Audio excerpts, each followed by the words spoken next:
Gracias por estar con nosotros nuevamente en su programa Entendiendo los Tiempos. Un programa, como su nombre lo dice, diseñado para entender los tiempos que estamos viviendo a la luz de los principios eternos de la palabra de Dios. En la actualidad estamos estudiando acerca del matrimonio. Cómo entender lo que está sucediendo con los matrimonios. ¿Por qué hay crisis? ¿Por qué hay un 50% de divorcios? ¿Por qué hay tantos problemas en los matrimonios? Y veíamos en programas anteriores que esto es porque cada cual está siguiendo lo que a él le parece, su propio diseño y no el diseño de la palabra de Dios. Si queremos tener matrimonios bendecidos, debemos seguir el diseño de Dios en cada aspecto del matrimonio. ¿Qué tienes que decirnos acerca de esto, Suher? Bueno, en el programa anterior nos llegó una pregunta de Holanda y tal vez puede ser una buena conexión con el tema que vamos a seguir tratando en el programa de hoy. Esta persona nos preguntaba, ¿cómo puedo lidiar con una esposa que se niega a hablar? Habíamos hablado en el programa anterior de que la primera práctica que contribuye a una buena comunicación es hablar. Así es. Esta esposa se niega a hablar. La pregunta de esta persona es, ¿debo limitarme a orar por ella? Y un detalle que él añade es que ella siempre está de mal humor. Por un lado, definitivamente, claro que él debe orar por ella. Eso no quiere decir que deba limitarse a orar por ella. Pero nosotros a veces hablamos de la oración, Eduardo, como si fuera un salvavidas.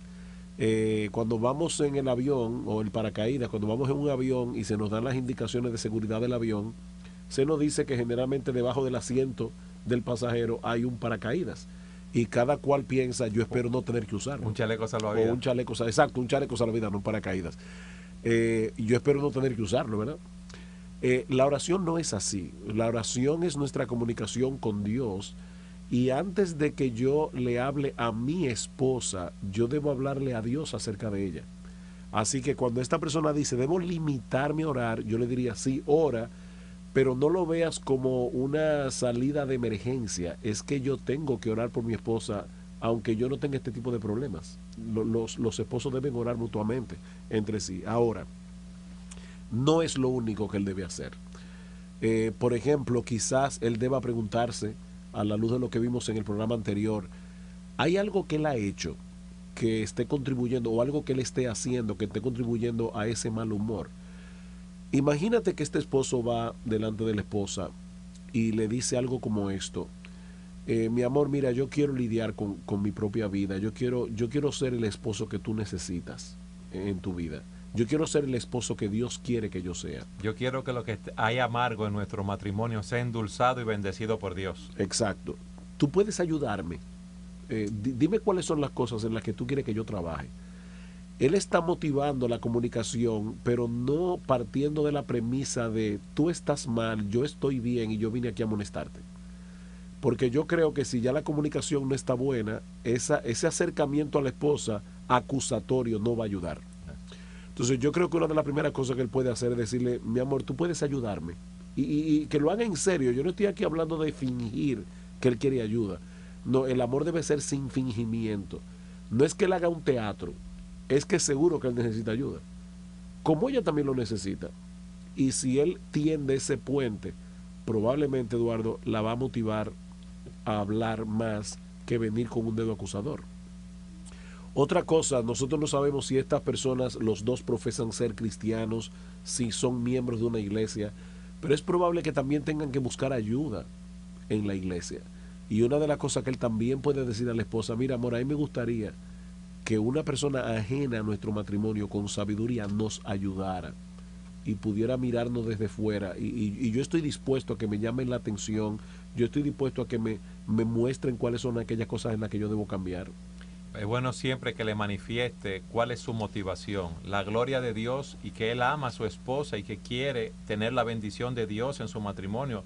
Nadie se casa para vivir un infierno aquí en la tierra.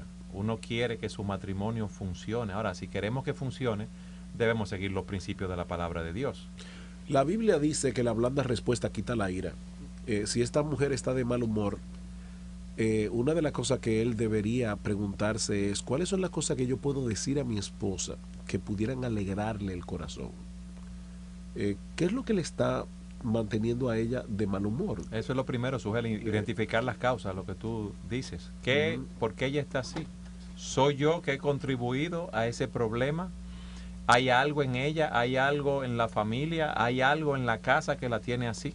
Porque debemos recordar que un esposo es el pastor de su esposa y debe cuidar de ella. Ahora bien, yo creo que esto es un punto importante.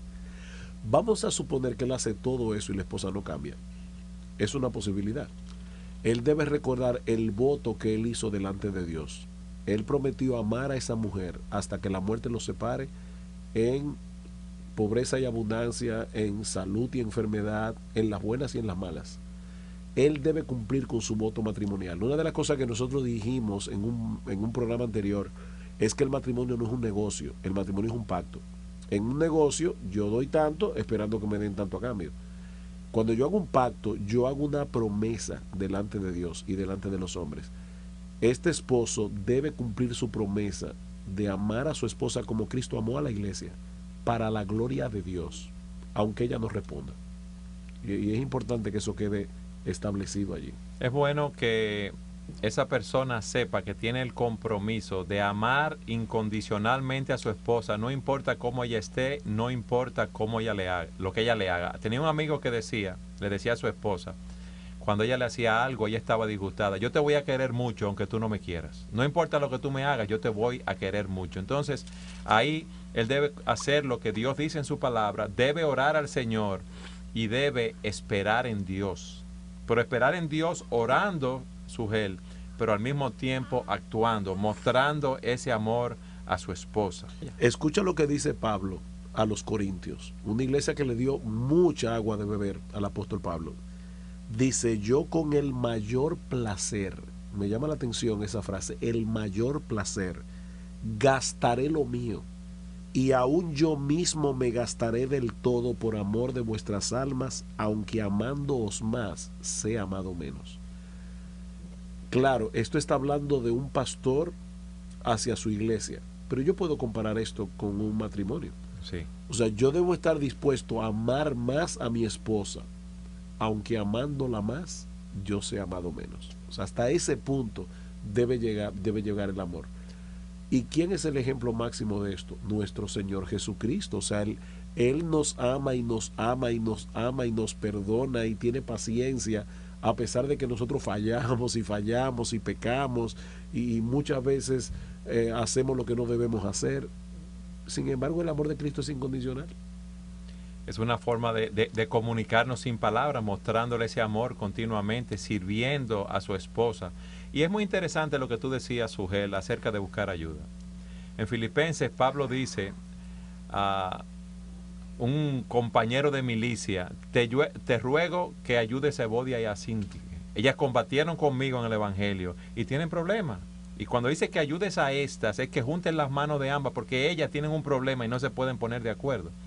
Así pasa en el caso del esposo y la esposa. Muchas veces hay situaciones que no podemos manejar, que necesitamos la ayuda de una persona externa a nosotros, de una persona con experiencia en matrimonio, en la consejería matrimonial, de cómo tratar este tipo de asuntos, y debemos ir a hermanos más maduros en la iglesia, a los pastores, para que nos orienten y nos ayuden en este sentido. Esa es nuestra recomendación al hermano que nos escribe desde Holanda. Por eso es que la Biblia nos habla de la iglesia, del papel que juega la iglesia en la vida del creyente. Dios no nos salvó para que nosotros sigamos viviendo vidas individualistas, sino que nos colocó en un rebaño, así es, en una familia, y para eso está la familia, precisamente la familia de la fe. Pero tenemos que conectar con el tema que nos ocupa, que es los principios para una comunicación efectiva. Nosotros habíamos hablado en el programa anterior que, aunque esto suene demasiado obvio, el primer principio que nosotros encontramos en la Biblia de una buena comunicación efectiva es hablar.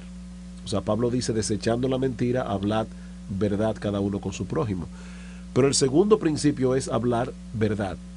Y aquí, Eduardo, yo creo que nosotros tenemos que distinguir dos cosas que se conectan con la verdad. Lo primero es que mi información, lo que yo hablo, debe ser veraz. No debe ser conforme a la realidad. Yo no debo manipular, yo no debo torcer la verdad, yo no debo engañar. Pero por otra parte, yo creo que nosotros tenemos que estar comprometidos a tener la palabra de Dios en nuestra boca, que es, al final de cuentas, la verdad verdadera, como decía Francis Schaeffer, la verdad verdadera de Dios revelada en su palabra, porque es esa palabra de Dios y es esa verdad de Dios revelada en las Escrituras la que tiene poder para transformar. A veces nosotros creemos que nuestras palabras van a poder cambiar a la otra persona. Y si mis palabras no son conforme a la palabra de Dios, ¿cuál es el poder que va a tener mi opinión con respecto a la tuya? O sea, la Biblia dice en Hebreos 4:12, la palabra de Dios es viva y eficaz, y más cortante que toda espada de doble filo. ¿Significa eso que yo voy a estar sermoneando cada vez que hable o que tengo que citar 15 versículos bíblicos en todas mis conversaciones? No. Pero que mi hablar debe estar dentro del marco de los principios que Dios nos ha revelado en su palabra. Tú y yo podemos tener una diferencia de opinión. ¿Cuál es la opinión que debe prevalecer, la tuya o la mía? Lo que diga la palabra de Dios. Exactamente. Entonces, imagínate un matrimonio donde los dos están pensando, ¿qué dice Dios acerca de esto? Y están comunicándose esta verdad divina, sin tener que, como decimos en buen dominicano, aquí decimos de caerse a versiculazo limpio. Así es. O sea, hay un versículo y otro versículo. No, esa no es la idea. La idea es poder hablar unos con otros, pero dentro del marco de la verdad de Dios revelada en la palabra. Debemos entonces hablar y hablar verdad. No dejar de hablar ni hablar mentira. Eso es lo primero. Sí. Porque hay personas que no hablan y cuando hablan o se expresan de una manera incorrecta, hablando mentira, exagerando la verdad, los puntos que nosotros vimos. Ahora, dice el texto, airaos pero no pequéis, no se ponga el sol sobre vuestro enojo. Nosotros debemos entonces aprender a lidiar con los problemas de una manera bíblica, a lidiar con la ira de una manera bíblica. ¿Qué tú dirías al respecto, Sujel? Bueno, sí, estamos hablando de que debemos hablar y que debemos hablar verdad. Ahora ese texto que tú has mencionado añade otro elemento. Debemos hablar a tiempo, porque dice no se ponga el sol sobre vuestro enojo. ¿Qué es lo que sucede cuando una pareja tiene una dificultad, un conflicto, y dejan que eso se acumule allí? Y pasa un día, y pasa otro día, y pasa otro día. El tiempo no borra las heridas. Sujel, eso es como esa herida, es como tú te hagas una herida física y esa herida se infecta, se llena de pus y eso te trae problemas mayores después en tu cuerpo. Y ahí es que uno ve que una tontería un día ocasiona una explosión en la casa y el esposo dice, pero esta mujer está loca porque yo simplemente lo que le dije fue que en vez de salir al cine o a la salida que sea, íbamos a ir a un restaurante a cenar. Es que lo que pasó allí, esa explosión de esta mujer no responde únicamente a ese problema puntual de como un cambio de planes de última hora. Es una acumulación de muchos eventos. Exactamente, ellos han estado maquillando las heridas, pero llega un momento que ya tú no puedes maquillar más, porque como tú dices, ya la infección está caminando y ya la herida se ha vuelto dolorosa. Entonces esta mujer explota porque hay muchas cosas acumuladas. Entonces debemos hablar verdad y hablar a tiempo. Un punto que debemos aclarar aquí, Eduardo, para no crear un problema de conciencia innecesario. No se ponga el sol sobre tu enojo, lo que significa es no te acuestes, no te duermas para el otro día con un enojo en el corazón. Pero eso no significa que el problema tiene que estar resuelto. ¿A qué yo me refiero? Imagínate un esposo y una esposa que tienen un conflicto, no se ponen de acuerdo en algún punto. Comienzan a hablar, ya son las 12 de la noche, ya él tiene sueño, él tiene trabajo mañana. Tal vez ellos pueden acostarse teniendo todavía una diferencia de opinión, pero en paz. O sea, yo puedo llegar a paz y decir, mira mi amor, yo creo que es mejor que ahora nos acostemos, estamos tranquilos los dos, no hay conflicto en el corazón, no hay amargura. Tenemos una diferencia de opinión, pero yo creo que va a ser mejor si seguimos el tema mañana, los dos descansados. Mira, vamos a orar juntos ahora, vamos a pedir al Señor que nos dé sabiduría. Es una pareja que haga eso no está violando el principio bíblico, okay, porque ellos no se están acostando con enojo, lo que se están acostando es con una diferencia de opinión que no ha sido todavía resuelta y tal vez hasta tienen que buscar consejo. Pero está en proceso de solución. Exactamente, no hay enojo. Y es importante aclarar eso, Eduardo, porque entonces hay personas que piensan que hasta que no lleguen a una conclusión deben quedarse despiertos. Y óyeme, ya da la 1 de la mañana, y da la 2 de la mañana, y da la 3 de la mañana. Yo creo que eso no es productivo, de verdad. Lo que deberían hacer es acostarse tranquilamente, levantarse al otro día con una mente más fresca, tal vez buscar consejo y entonces seguir tratando con la diferencia. Fíjate cómo dice el texto: no se ponga el sol sobre vuestro enojo, ni deis lugar al diablo. Tú sabes las veces que uno da lugar al diablo, que por alguna situación, en vez de resolverla, uno explota o uno se queda callado. Tú sabes cuántas personas, Sugel, hay en cárceles que en un momento dado tomaron una actitud agresiva hacia una persona, le dieron un golpe, lo mataron, por un segundo dieron lugar al diablo porque no pudieron controlar su ira. Y esos son casos extremos, eso lo sabemos, pero tú sabes lo triste, ver cómo hay matrimonios que están destruidos, que no hay una comunicación porque le han dado demasiado lugar al diablo, hablando mentiras, airándose, todo ese tipo de cosas que debemos estar conscientes para evitar esas prácticas pecaminosas. No debemos dar lugar al diablo. Inclusive, alguien puede estar oyendo este programa y decir, bueno, entonces cada cosita que me pase en mi matrimonio, cada cosita que me haga mi esposo o mi esposa, yo debo tratarlo. No. Hay ofensas que son de carácter menor, hay ofensas, hay cosas que son por omisión que yo debo dejar pasar por alto. Eduardo, ¿tú te imaginas al Señor Jesucristo, que era Dios y hombre, ¿verdad? Como Dios, Jesucristo sabía todo y Él conocía muy bien el corazón de los apóstoles. Vamos a ir a una pausa ahora para que en el segmento siguiente hablemos un poco de cómo Cristo lidiaba con las cosas que Él conocía que había en el corazón de los apóstoles, para ver cómo se responde esa pregunta que tú acabas de hacer. Seguimos en nuestro próximo segmento. En nuestro segmento anterior veíamos o preguntábamos que si debemos tratar con nuestro cónyuge cada situación que suceda, alguna pequeña ofensa, algo que suceda por omisión. ¿Qué yo debo hacer con esas cosas? Yo debo estar continuamente puntualizando a mi pareja todas las cosas que yo veo mal o las cosas que deben ser cambiadas. Y tú decías, Sugel, que veamos el ejemplo del Señor Jesucristo en este aspecto. Sí, el punto que te quería recalcar era el siguiente. Cristo conoce el corazón de los hombres. Dice en Juan, Él no tenía necesidad de que le dieran testimonio del hombre porque Él sabía las cosas que había en el hombre. Él no se hacía una idea de lo que había en el hombre, él sabía lo que había en esos corazones. Sin embargo, cuando yo leo el Nuevo Testamento y los evangelios de manera particular, la impresión que tú tienes allí no es que Cristo se pasaba las 24 horas del día llamando la atención a los apóstoles. Y Él seguramente conocía los pensamientos pecaminosos que pasaban por la mente de cada uno. Y Él no se pasaba el día entero. Pero Pedro, mire, ¿cómo tú dices? Pero Juan, mira, o sea, no, de hecho no hubiera podido ni predicar el evangelio. Se hubiera pasado el día entero llamando la atención. Entonces nosotros tenemos que tener cuidado en saber distinguir, por ejemplo, lo que es un hecho aislado de un patrón. En un momento dado, una esposa puede hacer un comentario que tú pienses, oye, ese comentario no fue el mejor. Inadecuado, exacto. Es inadecuado, pero es raro que mi esposa haga eso. Y tal vez yo puedo pasar eso por alto y cubrirlo con un manto de amor.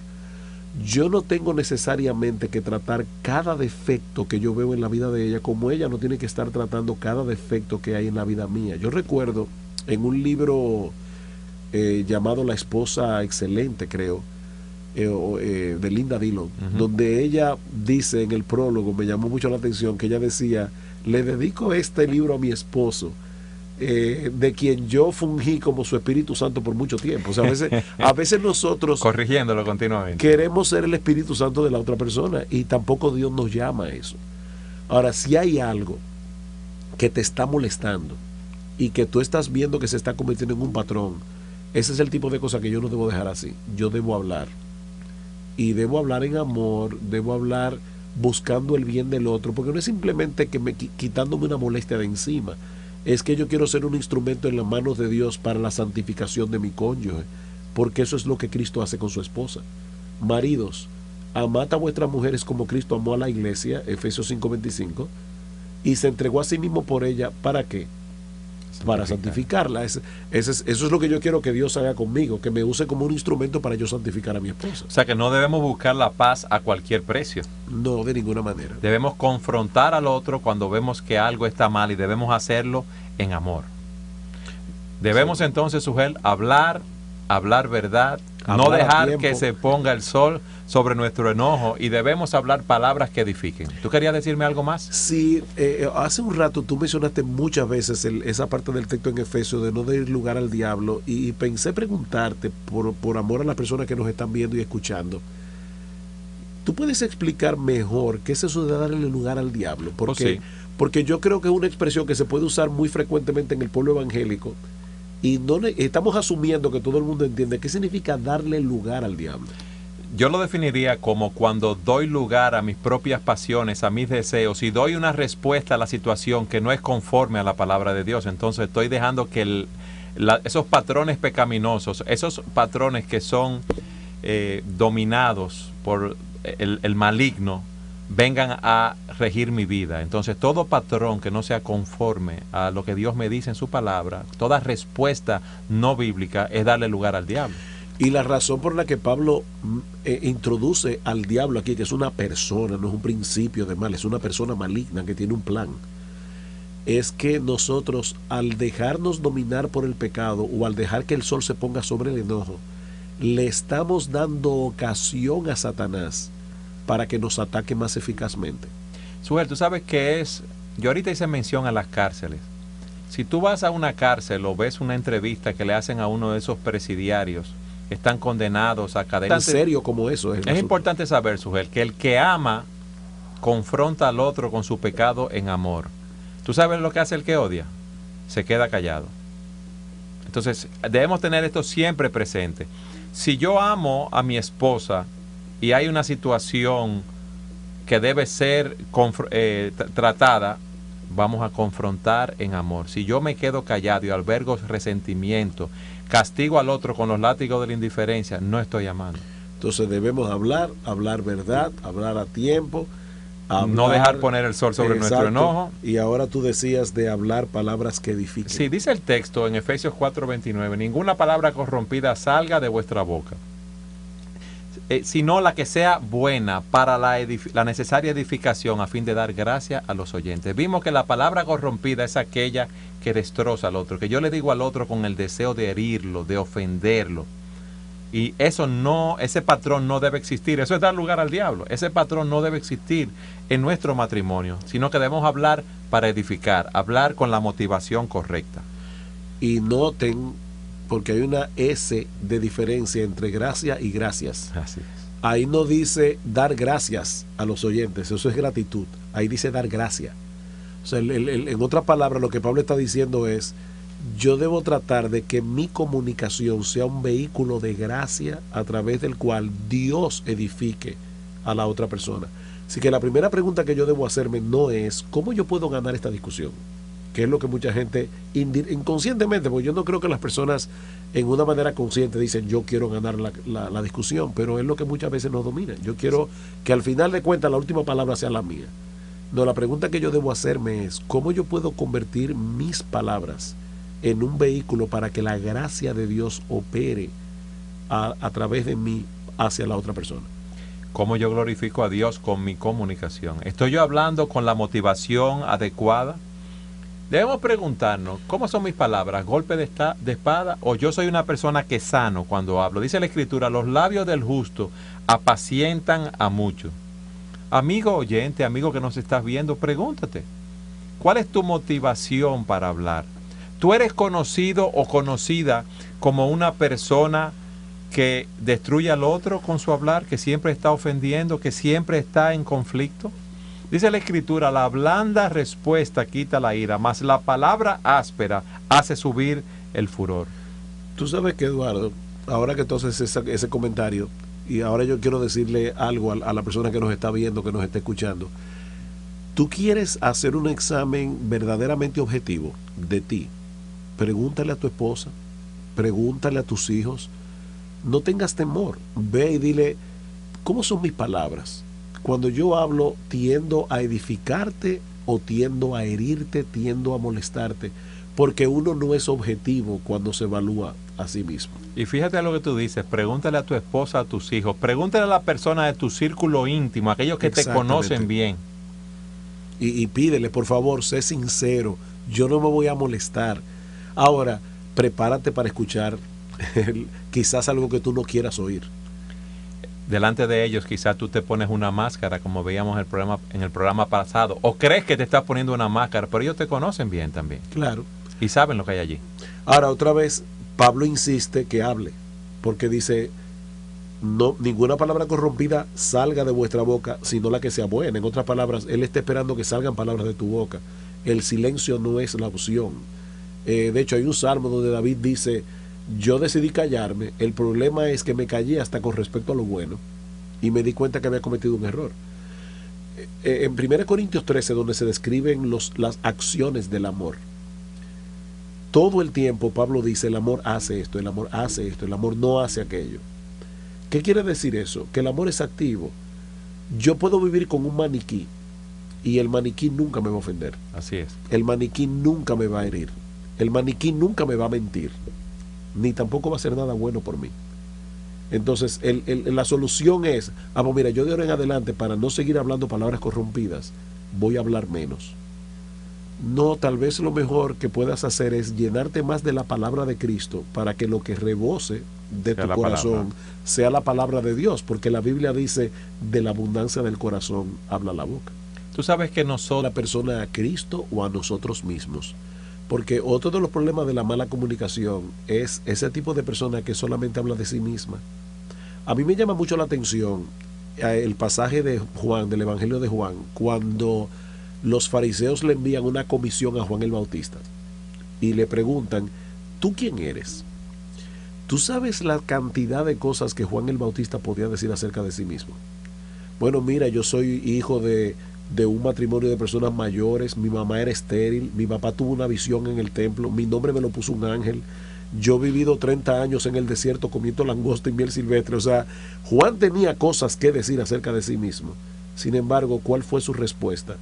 Yo soy la voz de uno que clama en el desierto. En otras palabras, inmediatamente él guió la conversación a Cristo.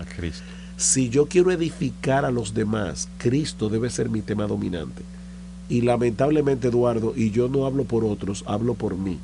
Es algo de lo que nosotros tenemos que tener cuidado todo el tiempo, porque la tendencia de nuestro corazón es a centrar la conversación en nosotros mismos. O sea, convertir nuestro hablar en un departamento de publicidad, lo que yo hago, lo que yo opino, lo que yo pienso, lo que yo tengo planes de hacer mañana, o sea, yo. Tú sabes, Suhel, que aún para nosotros confesar nuestros pecados, para decir cosas negativas, podemos edificar a otro. Oh, sí. Un esposo peca contra su esposa, le habla mal. ¿Qué tiene que decirle? Mi amor, perdóname, te hablé mal. Tan pronto te hablé mal, el espíritu me reprendió, se contristó dentro de mí. Vi que había pecado contra ti. Perdóname, que yo quiero agradar a Dios en todo. Aún reconociendo su pecado, está hablando palabras que edifica, porque ahí no está dando lugar al diablo. Ahí dio lugar al diablo cuando se airó o cuando ofendió, pero luego, al confesar su pecado, da gloria a Dios. Amén, así mismo es.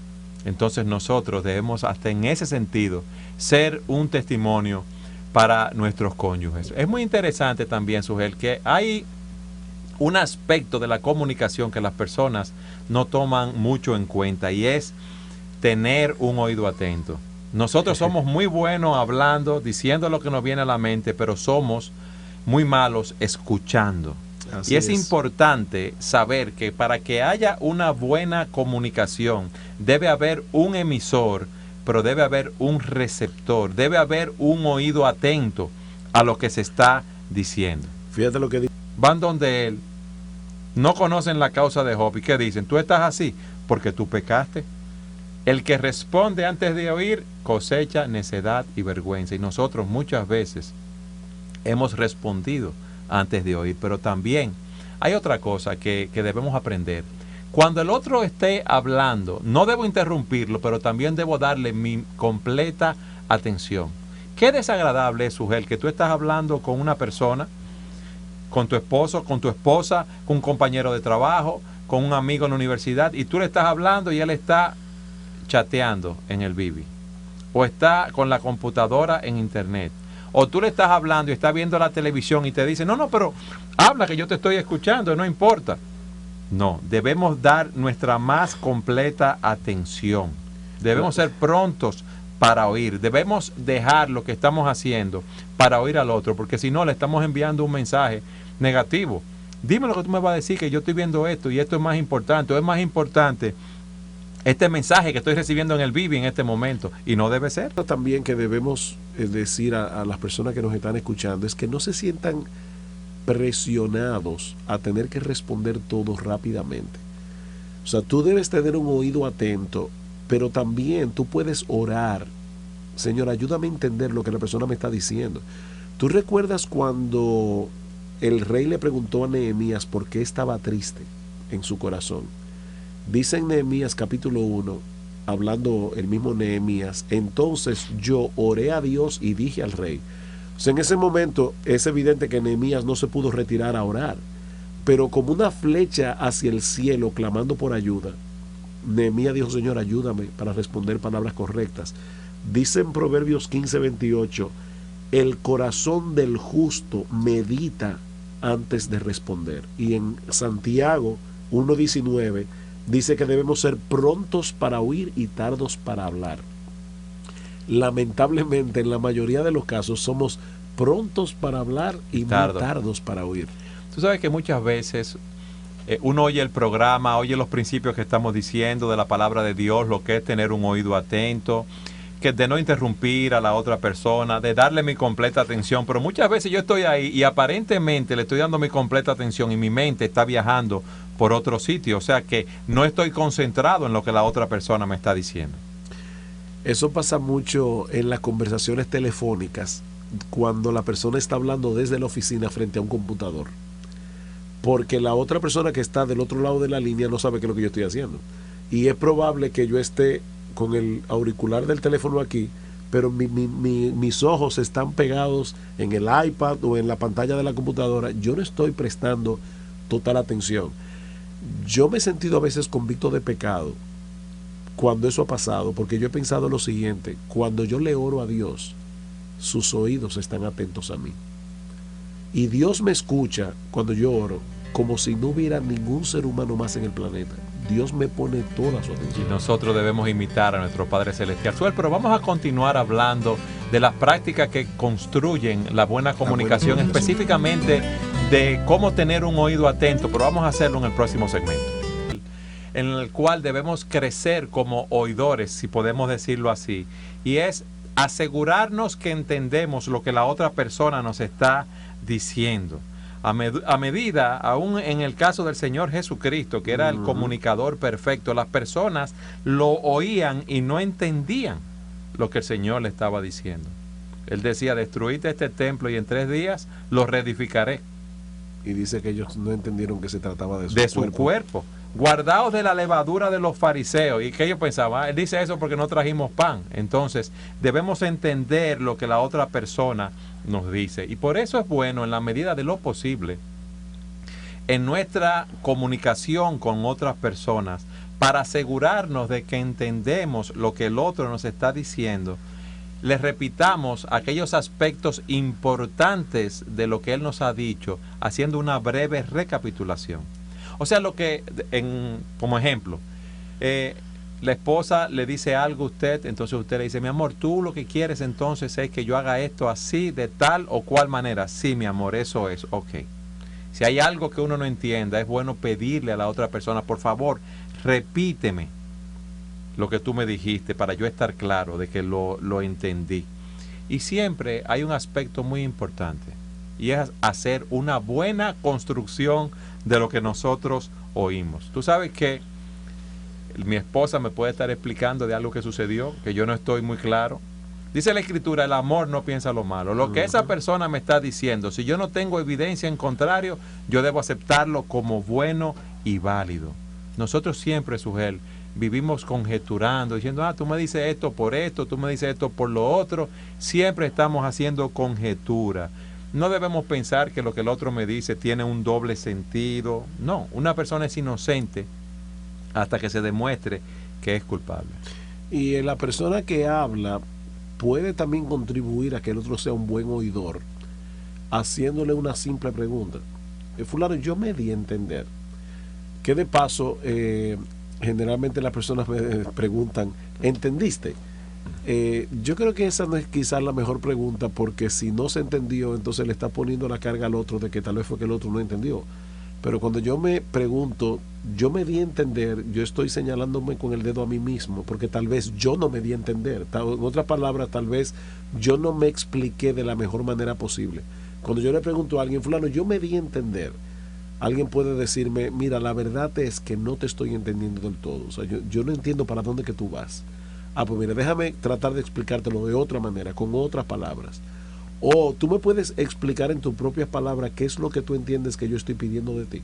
Esa es una forma en que el que habla ayuda al que escucha a entender mejor o esclarecer si de verdad está entendiendo el mensaje tal cual yo lo estoy enviando. ¿Qué tú le dirías a esas personas que son muy suspicaces, que siempre creen que el otro le está hablando con un doble sentido, que las cosas no son así, que ellos piensan lo que el otro le está hablando, pero tú piensas que yo soy un tonto, que te voy a creer lo que tú me estás diciendo? Hay un texto en la palabra de Dios que yo trato de que gobierne mi vida en ese sentido, y es 1 Corintios 4:5. Pablo dice allí expresamente, no juzguéis nada antes de tiempo hasta que venga el Señor. Vamos a detenernos por un momento ahí. ¿Significa eso que al tratar con otras personas yo debo anular mi juicio? No, de ninguna forma, porque yo tengo un discernimiento. Si yo veo a un esposo dándole una bofetada a su esposa, yo no puedo decir, yo no debo juzgar nada antes de tiempo hasta que venga el Señor. No, porque en este caso evidentemente hubo un pecado o hablándole mal. Lo que Pablo está diciendo, el texto sigue diciendo aquí es, no juzguéis nada antes de tiempo hasta que venga el Señor, el cual aclarará también lo oculto de las tinieblas y manifestará las intenciones de los corazones.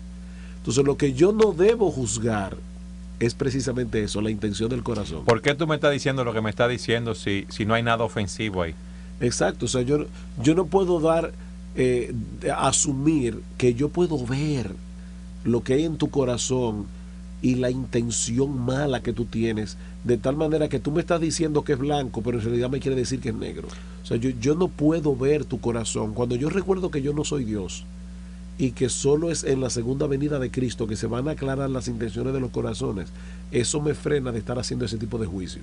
¿No es esto, las personas que son así, no es esto una muestra de una hipersensibilidad o de inseguridad en sus vidas, que tienen que cuestionar todas esas cosas? ¿O es que se creen que son más inteligentes que los demás? Okay. Que ellos ven donde no hay y son como Dios, porque conocen las motivaciones de las personas. Mira, la hipersensibilidad, todo eso que tú mencionaste no son más que caretas del orgullo. A la larga, el problema ahí es orgullo.